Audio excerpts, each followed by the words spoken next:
Hi, I'm Sheila L. Haidt, world-class astrologer, tarot master, spellcaster, medium, and all-around magical being.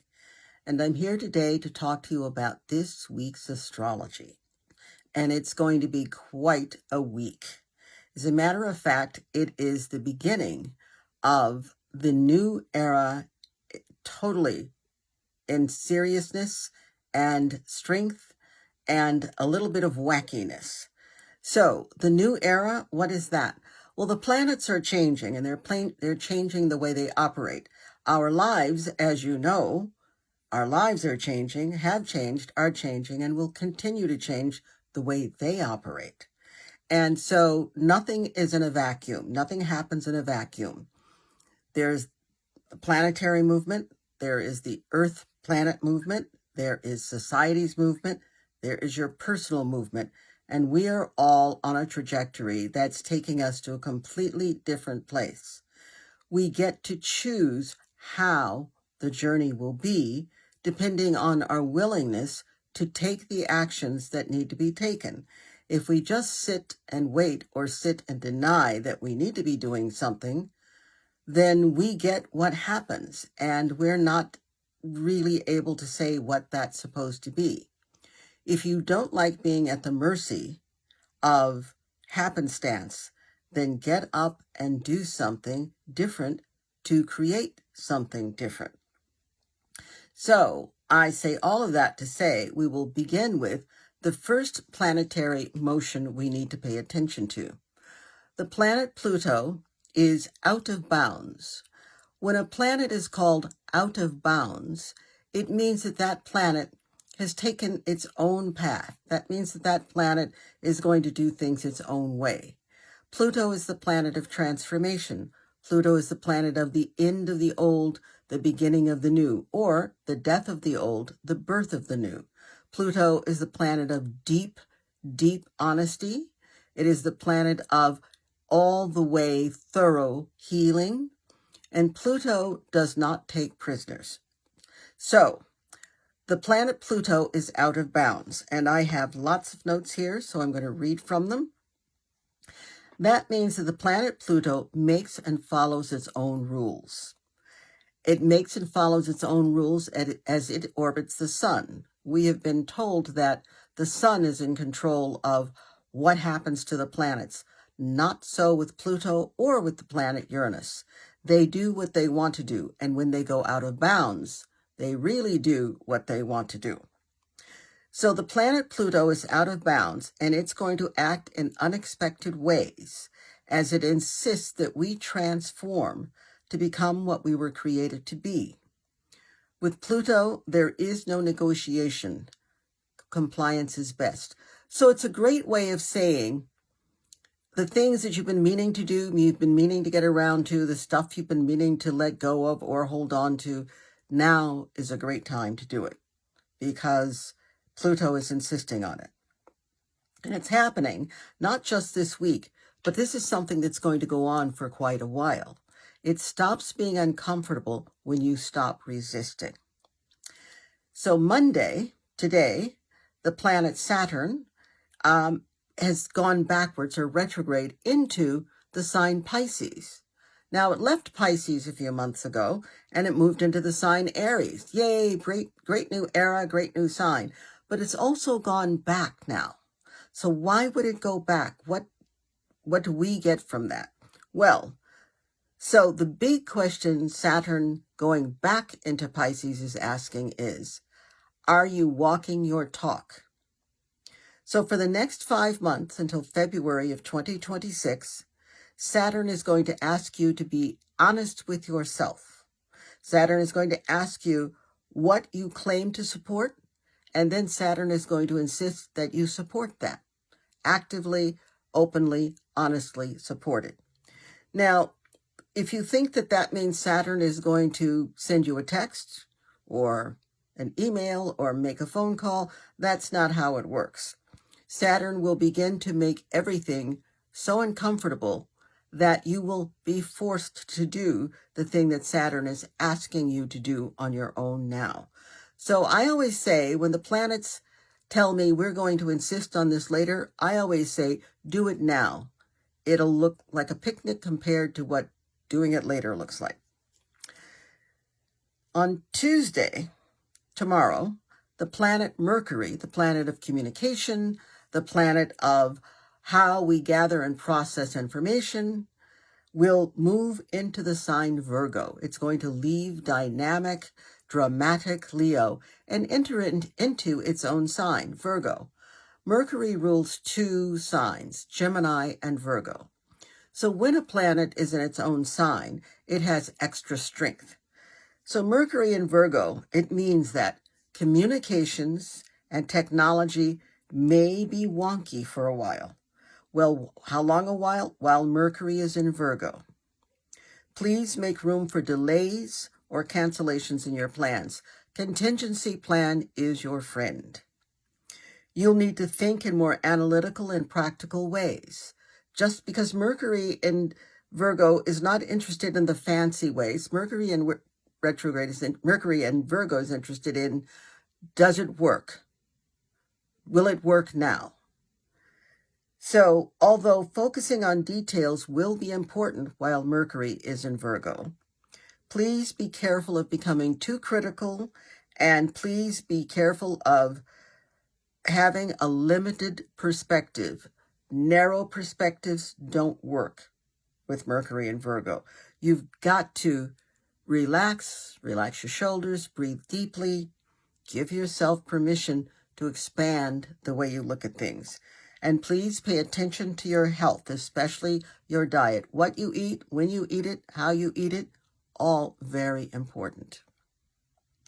Wednesday, we have the planet Uranus and the planet Mercury. So here's Mercury again, how we gather and process information, how we communicate. We have Mercury square the planet Uranus. Uranus is uncontrollable, unexpected. Who knew that would happen? Uranus is also the visionary and genius. So that probably needed to happen, whatever that was. So impatience and intolerance, misunderstandings, all of that's possible. So if that's possible, what can you do to keep that from ruining your life? Do a lot of deep breathing, drink chamomile tea, and whatever you do, do not act on your first impulse. If it's worth thinking about, it's worth thinking about it 2 or 3 times before you take action. So avoid the tendency to speak without thinking first. There's going to be a whole lot of foot in mouth energy. So just keep yourself steady, still, and focused. Breathe, do some inner work, and allow yourself to see what's exactly happening as opposed to what you think is happening now because this is happening. Not necessarily happening because this is happening. So Thursday, we have Thursday. Thursday, the planet Mars, the planet of how we take action, how we get things done, is square. A square is it's a frictional aspect. Wow, look at that. It's like 2 corners sort of bumping into each other. So Mars is square the planet Jupiter. Jupiter is expansion. Jupiter is luck. Jupiter is blessing. Jupiter is great good fortune. So what you want to avoid, grandiosity, impulsiveness, and excess. They are not your friends. They are your enemies, and they will trip you up, and you will have a lot to apologize for if you buy into their urging you to just go ahead and say it or do it. Please don't. Again, you have to be aware that anger, entitlement, and defensiveness are not your friends either. They can really get you into trouble. All kinds of things can happen, including lawsuits. You don't want a lawsuit. Let's not have anything like that happen. Jupiter has a great deal to do with luck, blessings, expansion. It also has to do with lawsuits. So let's not fool around and get Mars fighting with Jupiter, so we have to be fighting with a judge or a mediator. And then the thing we've been waiting all week for, on Sunday, the supercharged full moon. Wow, supercharged, what do I mean by that? It's a total lunar eclipse and a full moon. Well, lunar eclipses occur on full moons, but this is a total lunar eclipse. Total as in, wow, and there will be places in the world where the moon and the sun and there'll be places where you can't see the moon and or the sun. Eclipses are times of deep change, deep, profound change. Lunar or full moon eclipses remove what is no longer necessary, whether you agree or not. So these eclipses come along and say, that is no longer of benefit to you. If you're paying attention to what this eclipse is saying, you surrender the thing or the things you've been holding on to. If you're not paying attention, then you will cause the universe to send the lunar eclipse in to take away from you what is no longer of benefit to you. This particular lunar or full moon eclipse has the planet Mercury in opposition to it. So we've heard Mercury several times already this week. Mercury, how we gather and process information. Mercury, how we communicate. Well, you have Mercury in opposition. There's Mercury. There's the lunar eclipse. You have Mercury in opposition to a lunar eclipse to any kind, but especially lunar. They're telling you, you're going to have to balance intuition and logic. And you will have to look at your relationships because they will need to go through periods of adjustment.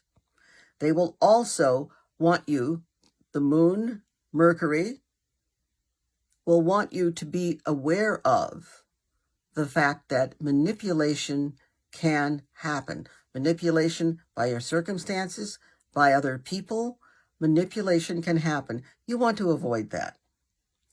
So you want to avoid power struggles. This is the best time for you to be going within, to be meditating, drinking chamomile tea, and going, a lot. You might have an opinion. Now is not the time. Just, Jupiter, though, the planet of luck, blessings, and expansion, will be making a trine. That's a triangle or a harmonious, beneficial aspect to this moon. This is a good thing. So there's going to be lots of good luck if you focus on the positive. If you don't focus on the positive, because Jupiter rules expansion, you get what you focus on. If you focus on the positive, because Jupiter rules expansion, you get what you focus on. So use this very dynamic energy to be creative and meditative. This is a wild week filled with all kinds of energy. Make your moon water. Start on Wednesday. Fill your vessel, cup to jar with water. Cover it. You don't want critters swimming in it. Fill that to the capacity you want and place it where it'll get the rays of the moon. Not necessary to place it on a windowsill. Maybe you don't have a windowsill in that part of your house, but the moon's rays can come through the walls. Place it there and leave it at least 3 days later. It'll be the full moon, and then let it release for 3 days. After that, drink it or give it to the cat or dog or water your plants with it. It's very highly charged. It's got full moon energy, lunar eclipse energy. It's powerful. So make your moon water. Have a great time. Have a great, successful week. And above all, breathe and stay calm. Bye.